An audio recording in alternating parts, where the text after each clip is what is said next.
ለብዙዎቻችሁ ድምጽ እንደሚሆን አምናለሁ። ሃሌሉያ! ክብር ሁሉ ለኢየሱስ ይሁን። ክብር ሁሉ ለኢየሱስ ይሁን። ሃሌሉያ! ሐዋርያት ሥራ ምዕራፍ 6 ከቁጥር 8 እንጀምሮና እስጢፍ በጣም is amazing በጣም ከሚገርመኝ መጽሐፍ ክፍል አንዱ ነውና ሐዋርያት ሥራ ላይ just a turning point ነው። በጣም turning point ነው። በተለይ ኒው ቴስተመንት ላይ the early church ይሄ በቃ የመጨረሻ አንድን ነገር የገለበጠ ሐሳብ ነው እስጢፍ የሚያወራውና እስቲ ሲያንብቡና ከዛ ስለ ሙሴ ጥሪ ነው ትንሽ ማሳያችሁ። ይሄ ነገር መንፈሳችሁ ውስጥ እንዲገባ እፈልጋለሁ። ደጋግም ያወራዋለሁ ይሄንን እውነት። go ahead 8 ሃሌሉያ። በጌታ ስም አነባለሁ። እስጢፋኖስም ጸጋንና ኃይልን ተሞልቶ በሕዝቡ መካከል ድንቅንና ታላቅ ምልክትን ያደርግ ነበር።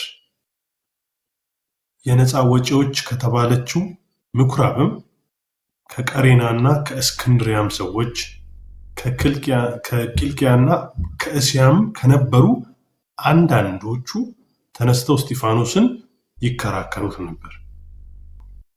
ይናገርበት የነበረውንም ጥበብና መንፈስ ይቃወሙ ዘንድ አልቻሉም። ሃሌሉያ! ይናገርበት የነበረውንም ጥበብና መንፈስ ይቃወሙ ዘንድ አልቻሉም። በዚያን ጊዜ በሙሴ ላይ እዚህ ጋር ያዘው አንድ ጊዜ ይናገር የነበረው እጃቸው ላይ ያለው መጽሐፍ ነው። አዲስ ሐሳብ አይደለም የሚያወራው። this is the beautiful part ማለት ነው። ኦልድ ቴስትመንትን ነው የሚያወራው፣ ታይፖሎጂ ወይም ደግሞ ስለ ኢየሱስ ነው እያወራ ያለው። ግን ሐሳቡን ወይም መጽሐፉን የወሰደው ከሰማይ የወረደ መጽሐፍ አይደለም ያመጣው፣ የራሳቸው መጽሐፍ ነው እየተረከላቸው ያለ። አባቶችን የነሱን አባቶች ነው የሚተርከው። አሁን ከዛ ቀጥሎ ያብራራልናል። ከአብርሃም ጀምሮ ማብራራት ይጀምራል። the point listen to me careful እዚህ ጋር ሊቋቋሙት ያልቻሉት መጽሐፉን ሳይሆን መጽሐፉ የተገለጠበት ጥበብና መንፈስ ነው። ሃሌሉያ ሃሌሉያ ሃሌሉያ ሃሌሉያ ሃሌሉያ። ሊቋቋሙት ያልቻሉት መጽሐፉ ነበራቸው። መጽሐፉ አይደለም ፕሮብለሙ። መጽሐፉ ኦልሬዲ እጃቸው ላይ አለ። እየተረከላቸው የነበረው በዊዝደም ነው። ዊዝደም ብለን የምንለው ክራይስትን ነው አደለ? ይናገርበት የነበረውን ጥበብና መንፈስ ሊቋቋሙት አልቻለም ማለት በዛ በመጽሐፍ ውስጥ የተሰወረው ነገር በመንፈስ ሲገልጠው ነበረ።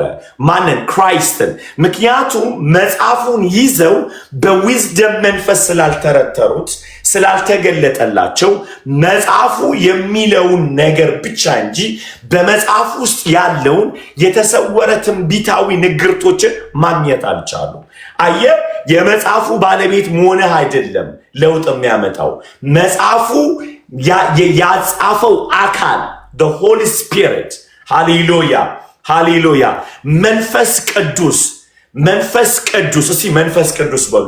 መንፈስ ቅዱስ አይደል? ይናገርበት የነበረው የጥበብ መንፈስ ነው የሚለው። ሊቋቋሙት አልቻሉ። ይታያችኋል። በትውልዱ መካከል እግዚአብሔር አሁን ሊያስነሳን የሚፈልገው ነገር መጽሐፉ የሰው ልጆቹ ላይ አለ። የተፈለገው የጥበብን መንፈስን፣ ይሄን የኃይል መንፈስን ነው። ሃሌሉያ ሃሌሉያ። አሁን መንተጋተግ የጀመርነው ትውልድ እንዳይቀየር ያደረግነው መጽሐፉን ስላላወራን አይደለም ጋይስ።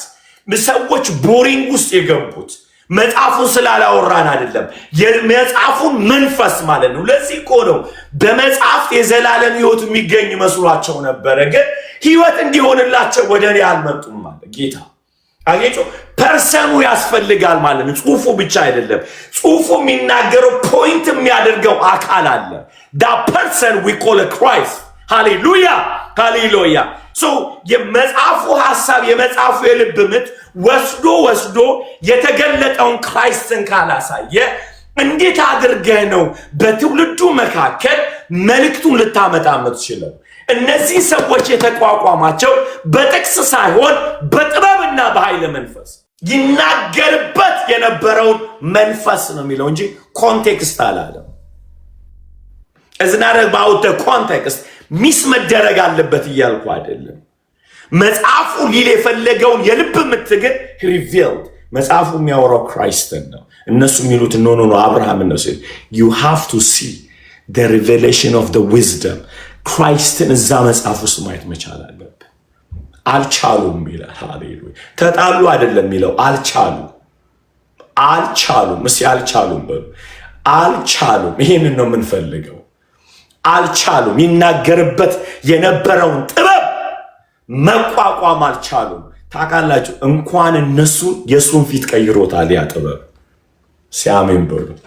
የስጢፋኖስ ፊት ነው የሚለው መጽሐፉ ሲናገር እንደ መላእክት ፊት ያበራ ነበር። ምክንያቱም የመጽሐፉን የልብ ሐሳብ ወስዶ ክራይስትን ሲገል የነሱን ልብ ብቻ አይደለም የሚነካው የሱንም ይቀይረዋል። ኢየሱስ the wisdom of God ሃሌሉያ። የመጽሐፉ ልብ የመጽሐፉ ባለቤት መገለጥ አለበት። ለምንድን ነው መናፍስት አልወጡን ያሉት? ለምንድን ነው በሽታ መነቀል ያቃተ? መጽሐፉ ስለሌለን ነው ወይ? መጽሐፉ እጃቸው ላይ ያለው የመገለጥና ይሄ የጥበብ መንፈስ ሲመጣ ነው መጽሐፉን ሕያው ያደርገዋል። ከላይብረሪትነት የእግዚአብሔር መለኮት እስትንፋስ ወዳለበት ማንነት የሚቀይረው ማለት change to life። ሂድ ቀጥለው። በጣም ነው የሚገርመው። ስሙ እሺ። ጌታና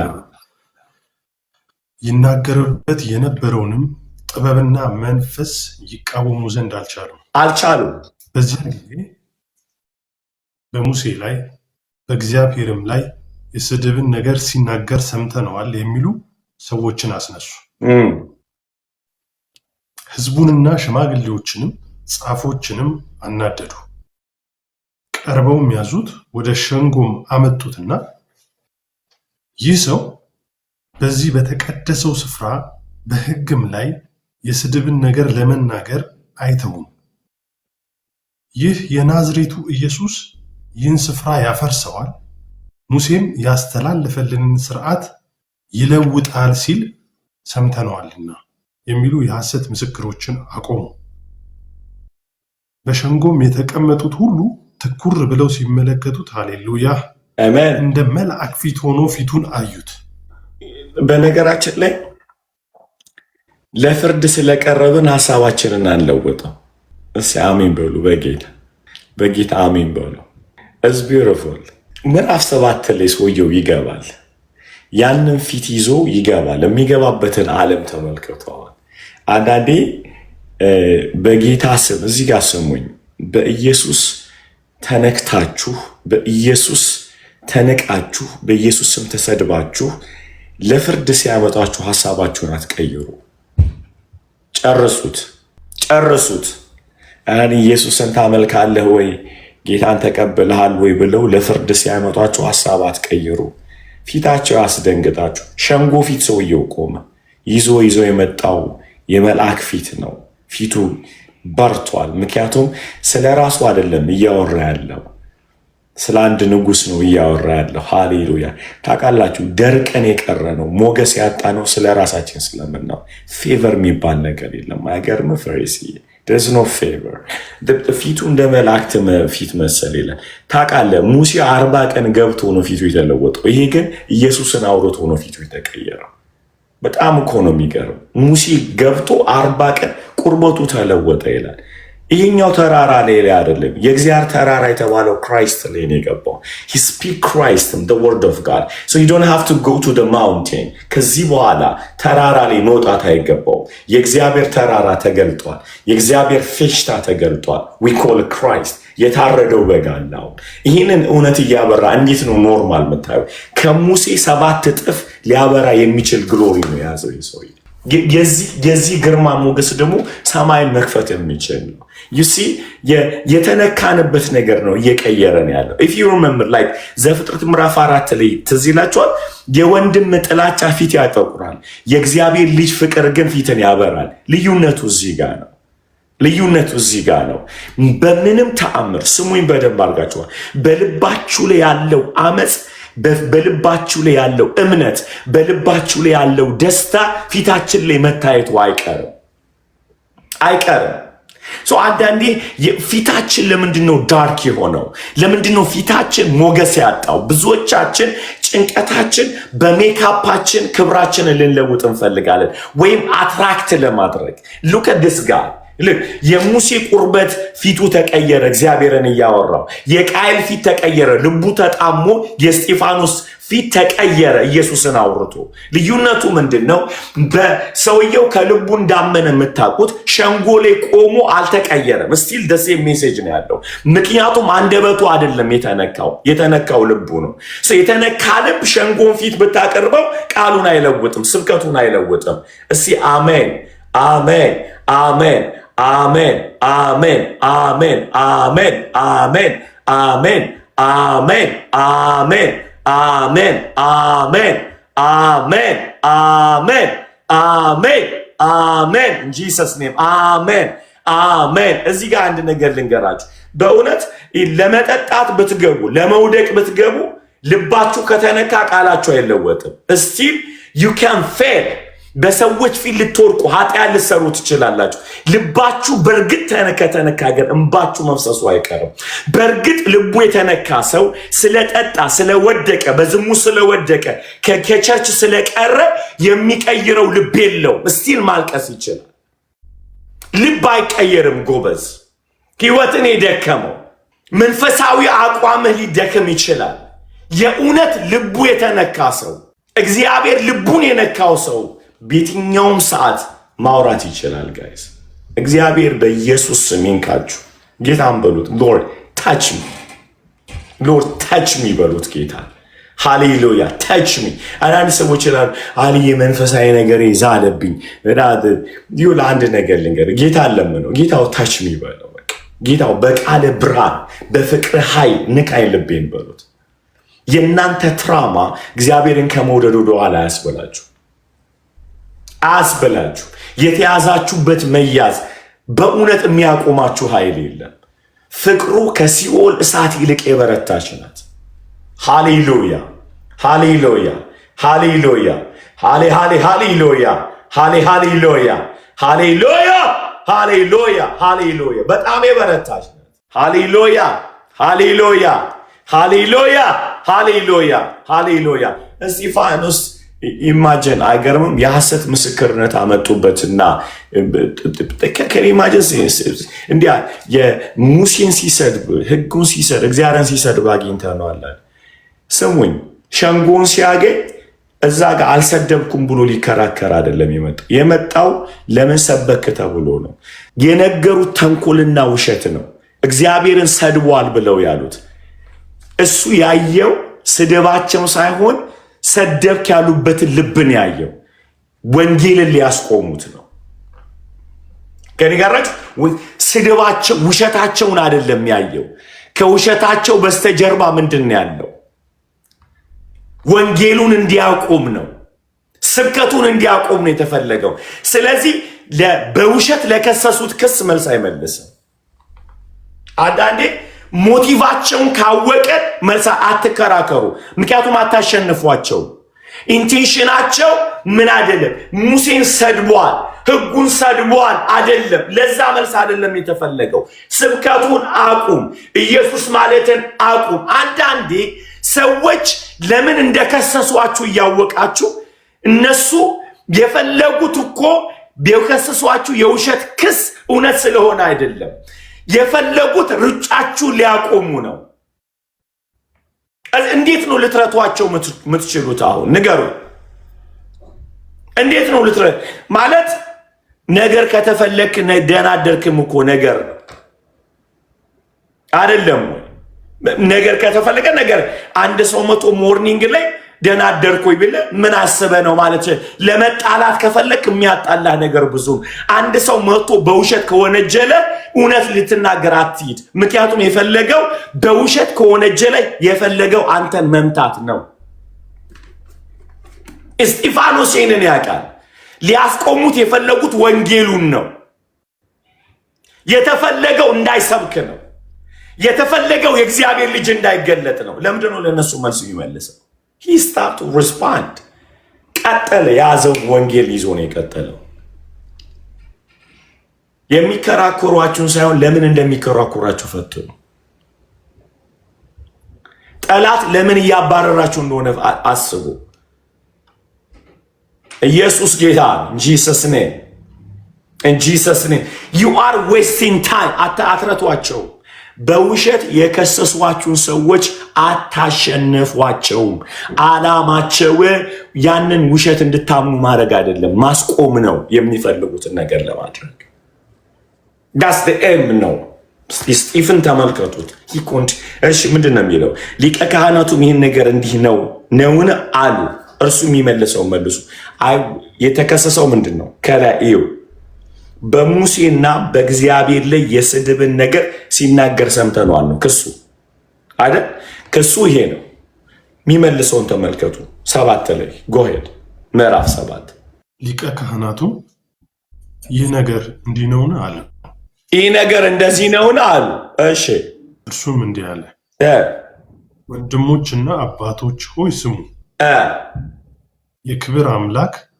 አባታችን አብርሃም በካራን ሳይቀመጥ ገና በሁለት ወንዝ መካከል ሳለ ታየና ከአገርህና ከዘመዶችህ ወጥተህ ወደማሳይህ ወደማናቸው ምድር ና አለው እሺ በዚያን ጊዜ ከከለዳውያን አገር ወጥቶ በካራን ተቀመጠ እሺ ከዚያም አባቱ ከሞተ በኋላ እናንተ ዛሬ ወደምትኖሩባት ወደዚች ሀገር አወጣው በዚችም የእግር ጫማስ እንኳን የሚያህል ርስት አልሰጠውም ነገር ግን ልጅ ሳይኖረው ለእርሱ ከእርሱም በኋላ ለዘሩ ርስት አድርጎ ይሰጠው ዘንድ ተስፋ ሰጠው አሜን እግዚአብሔርም ዘሩ በሌላ አገር መጻተኞች እንዲሆኑ 400 ዓመትም ባሪያዎች እንዲያደርጓቸው ያስጨንቋቸውም እንዲህ ተናገረ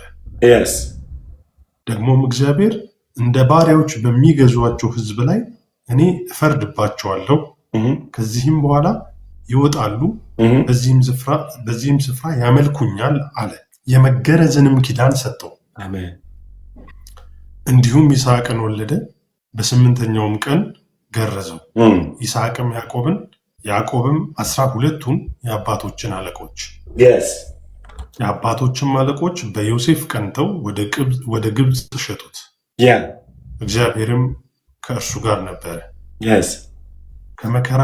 ከመከራውም ሁሉ አወጣው በግብፅም ንጉሥ በፈርዖን ፊት ሞገስንና ጥበብን ሰጠው በግብፅና በቤቱ ሁሉ ላይም ቢትወደድ አድርጎ ሾመው በግብፅና በከነዓንም አገር ሁሉ ራብና ብዙ ጭንቅ መጣ አባቶቻችንም ምግብን አላገኙ ያዕቆብም በግብፅ እህል መኖሩን በሰማ ጊዜ በመጀመሪያ አባቶቻችንን ሰደዳቸው በሁለተኛውም ዮሴፍ ለወንድሞቹ ታወቀ የዮሴፍም ትውልድ በፈርዖን ዘንድ ተገለጠ ዮሴፍም አባቱን ያዕቆብንና 75 ነፍስ የነበረውን ቤተዘመድ ሁሉ ልኮ አስጠራ ያዕቆብም ወደ ግብፅ ወረደ እርሱም ሞተ አባቶቻችን ወደ ሴኬምም አፍልሰው አብርሃም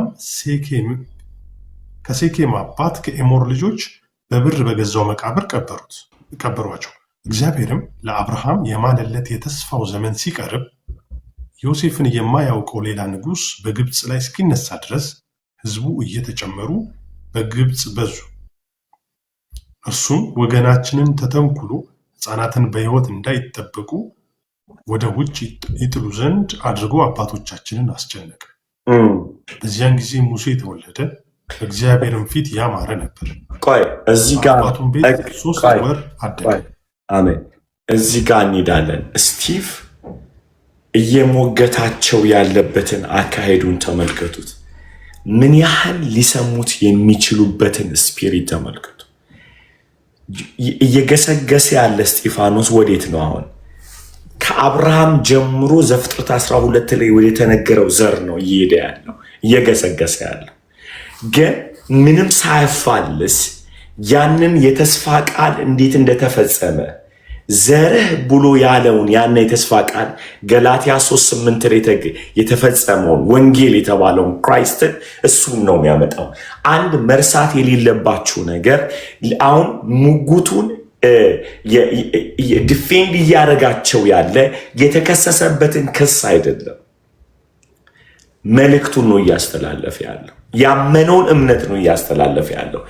ይሄንን ግን ሲል ከራሳቸው መጽሐፍ ይዞ እየገሰገሰ ነው ያለው አይደለም ወይ? እዚህ ጋር አንድ ሰበር እውነት በጣም ፕሮፌቲካል የሆነ ድምፅ ማውራት ፈልጋለሁ። በዚህ ሞት ውስጥ ወንድ ልጅ አይወለድ በተባለበት በዚህ ወር ውስጥ በዚያ ጊዜ ነው የሚለው አይደለ? በዚያን ጊዜ ነው የሚለው፣ አስምሩበት። በዚያን ጊዜ ጊዜው የቱ ነው? አንደኛ አይታችኋል፣ ምንድን ያለው? ሊፈጸም በደረሰ ጊዜ የተስፋው ቃል ነው የሚለው። ሁለተኛ ሞት በታወጀበት ጊዜ፣ ሁለቱን የተገናኘው። የተስፋው ቃል የሚፈጸመው በሞት ውስጥ ነው ማለት ነው። ኦኬ፣ ምክንያቱም የተስፋ ቃል ሊፈጸም ሲደርስ ሞት ታወጀ ማለት ነው። ደግሜ እለዋለሁ። ከዛ የተስፋውን ቃል ሊፈጸም አንዳንዶቻችሁ እየጠየቃችሁ ነው። ጥቅስ ሐዋርያት ሥራ ምዕራፍ 7 ያነበብ ነው። ሊፈጸም ሲል ሞት ታውጇል።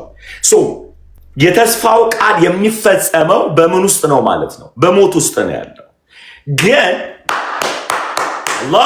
አላችሁ አሁን ፖይንቱ የተስፋው ቃል ሊፈጸምበት ባለው ወራት የታወጀውን ሞት እንዴት አመልጣለሁ ነው ጥያቄ ሆነ። this is the key part እዚህ ጋር ነው። ሁላችሁም በጣም እንድትሰሙኝ ይፈልጋል። ሞት የተስፋ ቃል መፈጸም አለበት። ለዛ ነው ክራይስት መምጣት አለበት።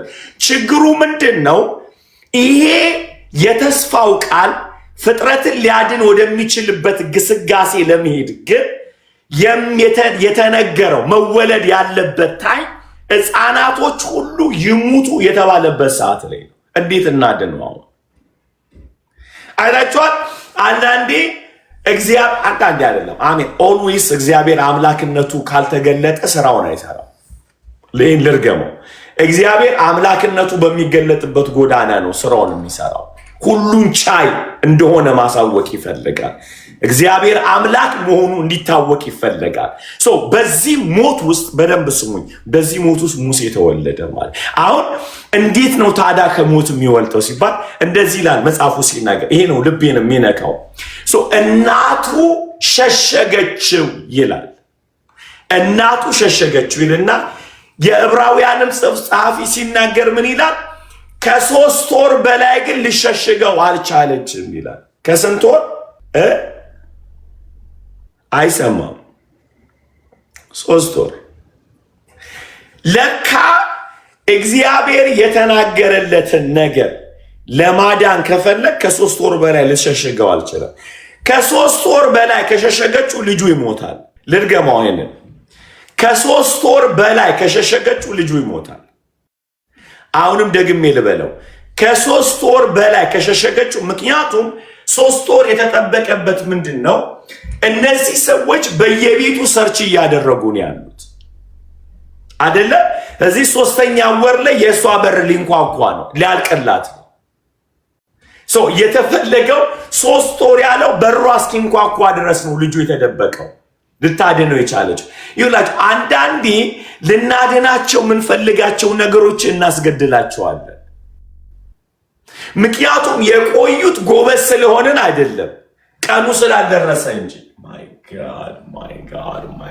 ማይ ጋድ። ለዚህ ነው ነፍሱን ሊያድናት የሚፈልግ ያጠፋታል፣ ሊያጠፋ የሚፈልግ ደግሞ ያድናታል ያለው። አንዳንዴ እኛ ልናድናቸው የምንፈልጋቸው ነገሮች እግዚአብሔር የሚለን እንዲድኑ ከፈለክ ለእኔ አሳልፈ ስጠን ይለናል። እግዚአብሔር ለእኔ ካልሰጠ አይደለም። ምክንያቱስ አይ ይዤ እጠብቃለሁ ልጄ ነው ስትል 3 ወር ብቻ ነው ልጠብቀው የምትችለው። only 3 months ማለት ነው። እግዚአብሔር ሊያድነው ከፈለገ እኛ ጋር ተቀምጦ ሳይሆን እሱን አምነነው ነው የሚድነው ማለት ነው። ሃሌሉያ። እግዚአብሔር ያድነዋል ብለን ካመንን ከውሃ ላይ ከአዞ ሊያድነው የሚችል እግዚአብሔር ሁሉን ቻይ ጠባቂ ስለሆነ ያንን ብላቴና ያድነዋል። ምክንያቱም ስሙኝ በደንብ አድርጋችሁ የእግዚአብሔር የዘላለም ፕሮግራም እስካለበት ድረስ ስሙኝ ከእጃችን መውጣት አለበት ማለት ነው። የኛ አይደለም።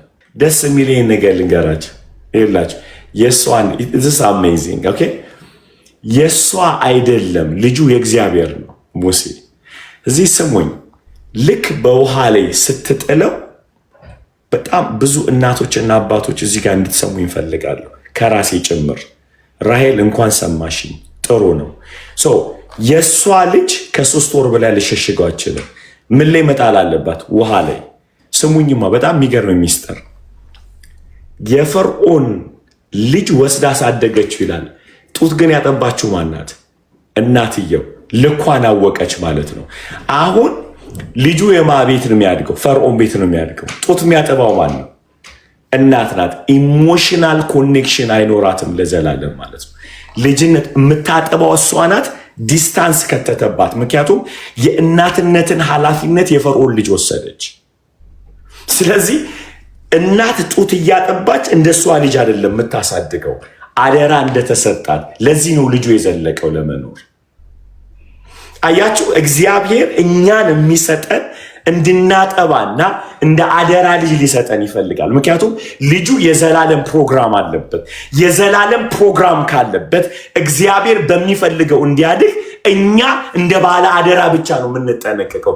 የሙሴ እናት ባለ አደራ ነበረች፣ ባለቤት አይደለች። ባለቤትነትን አውቆ እግዚአብሔር ከእናቱ ዲስኮኔክት ለማድረግ ኢሞሽናል ዲስኮኔክት አድርጎ የራሱ ለማድረግ ፈርዖን ቤት አሳደገው። እና ዘላ ቀጣለው እንደፈል ወይኔ ልጄ እንዳትል ማንዳት እናት ሆና ቁጭ ብላለች። የፈርዖን ልጅ ልጄ እያለች ነው የምታወራው። እና ዞሮት አንቺ ስራሽ ማጥባት ነው፣ ያንቺ ኃላፊነት ትሬን ማድረግ ነው። እስኪ አሜን በሉ አንዴ። አይደል? ኃላፊነትን መወጣት ነው። ያንቺ ኃላፊነት ጡት ማጥባት፣ ልጁን ማስተማር። ከዚህ ውጭ ልጁ ላይ ኮንትሮሊንግ አይሰራም። ለምን? የገባበት ቤት የሚያድግበት ቤት ሊያፈርሰውና ያንን ኪንግደም ሊገለብጠው እግዚአብሔር ወደዛ ቤት አምጥቷል። ስለዚህ ከእናቱ ጋር ኢሞሽናል አታችመንት እንዲኖረው እግዚአብሔር አልፈለገም። ወይኔ ልጄ እንዳትል እግዚአብሔር ታውቃላችሁ። ስሙኝ፣ በጣም እናቶችና አባቶች ስሙኝ። ፈርዖን ቤት አሳድጉት። የፈርዖን አላደረገውም። ሰውየው ፈርዖን ቤት እያደገ ልቡ ግን እግዚአብሔር ኪንግደም ውስጥ ነው ያለው። ማይ ጋድ አሳያችኋል። ልቡ ግን ያለው የእግዚአብሔር ኪንግደም ላይ ነው ያለው። ሙሴ ነፃ አውጭነት አልለቀቀውም። ያደገው ፈርዖን እንደዚህ ነው። ልጆቻችሁ ዓለም ሊገቡ ይችላሉ። ልጆቻችሁ እያጨሱ ሊሆኑ ይችላሉ። የፈለጉበት ቤት ግብፅ ነው ያደጉት። ስሙኝ በደንብ አድርጋችሁ፣ ግብፅ ነው ያደጉት። እያጨሱ ሊሆኑ ይችላሉ። እየዘፈኑ ሊሆኑ ይችላሉ። ግን አይ ጊቭ ዩ ጉድ ኒውስ፣ የፈለገ ቢሆን ያንን እዛ እያደጉ ያሉበትን ዓለም ይገለብጡት ዘንድ ስሜታችንን ዲስኮኔክት ማድረግ አለብን። እግዚአብሔር እንዲህ በለው፣ አሳድጋቸው። ጌታ ባለቤትነት ያንተ ነው፣ ኃላፊነት ያንተ ነው። እግዚአብሔር ሆይ እሰጥሃለሁ። ሃሌሉያ። ኢማጂን አስቡት፣ እንዴት ፈርዖን ቤት አድጎ ፈርዖንን ይገለብጥ። አሁን እኛ ጭንቅናች ግብፅ ገቡ ልጆቼ ነው የምንለው አይደለም? ልጆቼ ግብፅ ገቡ፣ በቃ አለቀላቸው፣ ሰይጣን ዋጣቸው ስንል ነው። አይ ሊገለብጡት እዛ ያሳደጋቸዋል። አንዳንዴ እዛው እያደገ ሰውየው አይገርምም? መጽሐፉ እንዲህ ይላል እዛ ሐዋርያት ሥራ 7 ላይ በግብፅ እውቀትና ጥበብ የበረታ ሆነ ይላል ልጁ። ማይንድ ሴቱ አጠቃላይ የሚያስብበት ፋንክሽን የሚያደርገው የግብፅ ማይንድ ሴት ነው ያለው። ልቡ ግን በኪንግደም ኦፍ ጋድ ውስጥ ነው ያለው። አደራረጉ የሚያስበው አስተሳሰብ የግብፅ ማይንድ ሴት ነው ያለው። አመራር፣ አነጋገር፣ አበላል፣ አጠጣጥ ደሆል ነገር የግብፅን እውቀት ወይም በግብፅ ጥበብ የበረታ ሆነ ይላል ሰውየው ሙሴ። የግብፅ ማይንድ ሴት አለው፣ ልቡ ግን ነፃ አውጪ ነው። ልቡ ተነድፏል። መጽሐፉ ሲናገር እንዲህ ይላል፣ በግብፅ ካለው ጮማ ይልቅ ከእግዚአብሔር ሕዝብ ጋር መከራን መቀበል መረጠ ይላል። ምን ማለት ነው? ሰውየው ለካ ጮማ እየበላ ልቡ ምድረ በዳ የሚያምረው የክርስቶስን እያየ ነው ያለው። ሙሴ ልቡ ያለው ኢየሱስ እያለ ደሲድ እናቱ የነገረችው ዘር አለ። ምክንያቱም ሺ ኢንቨስቲንግ ሂዝ ላይፍ ኮች እያደረገችው ነው። ሄይ አንተ ነፃ አውጪ ነህ። ማላቬኒያሎሳቫ አሌዳሮሴ ካቴሌቫኒያ ሮሼባ ይህንን ትነግረዋለች። ይሄ የፈርዖን ሲስተም ሊቆጣጠረው የማይችል ቃል ነው። ጋይስ አንተ ነፃ አውጪ ነህ። መሲሁን የሚያመጣውን ትውልድ ይዘህ ወደ አባት ምድር ታስገባ፣ ወደ አባቶች ምድር ትነግረዋለች። ኢሞሽናል ግን ዲስኮኔክት ሆናለች። አይገርም? ኢሞሽናል የሱ አይደለችም። የፈርዖን ልጅ ነው። አይገርምም? የፈርዖን ልጅ ነው ሙሴ ግን አገርም ቃሉን ታምነዋለች። ሺሸርህም ስለ ሌዊ ነገር ትነግረዋለች። ስለ አባቶች፣ ስለ አብርሃም፣ ስለ ይስሐቅ፣ ስለ ያዕቆብ ትነግረዋለች። ሄዶ የሚውለው የት ነው? ስሙኝ፣ ፈርዖን ትምህርት ቤት ይውላል። ሲመጣ ግን ሺሃዘው ኒውስ ስማኝ፣ አንተ የተፈጠርከው ለዚህ አይደለም፣ ለዙፋኑ አይደለም የተፈጠርከው። አንተ መልእክተኛ እና ሃላ ዴቫሩሽ ለሃበ ታውቃላችሁ። እኛ በልጆቻችንም ሆነ በዙሪያችን ያለውን ትውልድ ግራም ይገባን የምንናገረው ወንጌል አናምንም። ምናምነው የምንቆጣጠረውን ኮንትሮሊንግ ነው። ከኔ ጨምሮ ልጆቼ ላይ ኮንትሮሊንግ፣ እኔ የሚሉትን እኔ ምለውን ነገር ሲሰሙ ነው የተለወጡ የሚመስለኝ። ለእኔ ሲታዘዙ ነው የተለወጠ የሚመስለኝ። አገኛችሁ? እንደኔ በልሳን ሲናገሩ ነው የሚመስለኝ። ግን ለሚጊቪው ሙሴ ልሳን አልተናገረም፣ ምንም ነገር አላደረገም። he was growing እያደገ ነው ያለው በፈርዖን ጥበብ፣ በግብፅ እውቀት እየበረታ ነው ያለው። ስሙኝ፣ የምትናገረውን ግን ታምነዋለች። ልጁን አንቀዠቀዠው ነው የምልህ። ዙፋኑን እንዲጠላ አደረገው። አገኘህ? እንዲጠላ የምትሎክስበት ነገር ድንገት ሲመጣ ያለው ዲኖ ዛት ዩ አር አንተ ነፃ አውጪ እንደሆንክ ታውቃለህ ትለዋለች ማለት ነው። አሜን። ሲምፕል ታይም ኢኮኖሚ ጋር አይገርምም?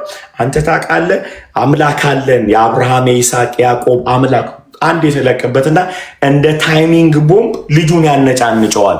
እዛ ገብቶ የአብርሃም ያህዌ አለ። ሃሌሉያ። የምትነግረው ቃል ፓላስ ከግብፅ ይልቅ የሚጠብቅ ኪንግደም አለ እያለችው አይደለም። እየነገረችው ያለ ምድረ በዳ ቤት የሌለው ጭቃ እየረገጠ ላለው ትውልድ ነፃነት ይገባዋል፣ ወደ አባቶቻችን ምድር ይመልሰናል የሚል ተስፋ ቃል ነው የምንነግረው። ከነአን ምን አለ ብትለው ደረቅ ነው። ሃሌሉያ። አርብቶ አደር ናቸው። ግብፃውያን የሚረግሙት ስራ እረኞች ናቸው። ታውቃላችሁ፣ ዕብራውያኖች ጋር አብረው መጨባበጥ እንኳን አይፈልጉም፣ አብሮ መብላት አይፈልጉም። ውስጡ ያለው ህይወት ግን ጀግና ነው። ክራይስት አለው። የሚኖሩት አኗኗር ሳይሆን ስሙኝማ፣ የሚበሉትን አይደለም የሚኖርበትን አይደለም፣ የዘላለምን ህይወት ነው እየነገረችው ያለ። ከኔ ጋር ናቸው? አዩት ሜ ጋይዝ፣ ከኔ ጋር ናቸው? የዘላለም ህይወት ነው እየነከረችበት ያለው። ክራይስት መሲሁ ይመጣል። ዓለምን ነፃ ሊያወጣ የሚችል መሲሁ ይመጣል። መሲሁ ይመጣል። መሲሁ የዛ ደግሞ መንገድ ነህ አንተ፣ መንገድ ነህ አንተ። ታምነዋለህ ደወል መንገድ ነህ። እዛ ሄዶ ከፈርዖን ጋር ቁጭ ብሎ ስለሚቀጥለው ፈርዖን አገዛዝ ሲያስብ ሰውየው እየጦዘ ነው ያለው። እና መጽሐፉ ስታነቡት እንደዚህ ይላል፣ ሁለት እስራኤላውያኖች ሲደባደቡ አየ ይላል። ግብፃዊው እስራኤላዊን ሲደበደበ ሄዱ ገደለው ይላል። አይገርማችሁ? ገደለው ይላል። ምን አለው? ገደለው ይላል። እና ሲገለው ከዛ በኋላ ሁለት ወንድማማቾች በነጋታው ደግሞ ሲጣሉ አይ ሁለት እስራኤላዊ ሊገላገላቸው ሄደ። ለካ ሰውየው ቁጭ ብሎ የታዘዘውን ሳይሆን የገባበትን እያደረገ ነው። እናትና አባቶች፣ አገልጋዮች፣ ቅዱሳን ሁላ የምትሰብኩት ኢየሱስን ከሆነ እመኑት። እሱን ኢየሱስ ከኔ ጋር ናቸው። ኢየሱስን እመኑት። ለልጆቻችሁ የምትሰጡትን ኢየሱስን እመኑት። ይህን ወንጌል እመኑት። ከግብፅ ይልቅ እመኑት። ሃሌሉያ ሃሌሉያ። እመኑት ይህንን ወንጌል። ልጆቻችንን ማዳን ይችላል። ቤታችንን፣ ትውልዳችንን ማዳን ይችላል። አያስቀምጣቸውም። ፕሬዝ ጋድ፣ ፕሬዝ ጋድ፣ ሃሌሉያ። ሊለውጣቸው ይችላል፣ ሊያድናቸው ይችላል። ፈርዖን በዛ የተስፋ ሙሴ በዛ ተስፋ ቃል ምንድነው ፓላሱን ካስናቀው፣ ይህ የምንሰብከው ኢየሱስ ልጆቻችንን ማዳን ይችላል። ቤታችንን፣ ትውልዳችንን ማዳን ግን እመኑት ቃላችሁን። ደስ የሚል እግዚአብሔር ነው ያለን። እናቱን አፋታት እግዚአብሔር።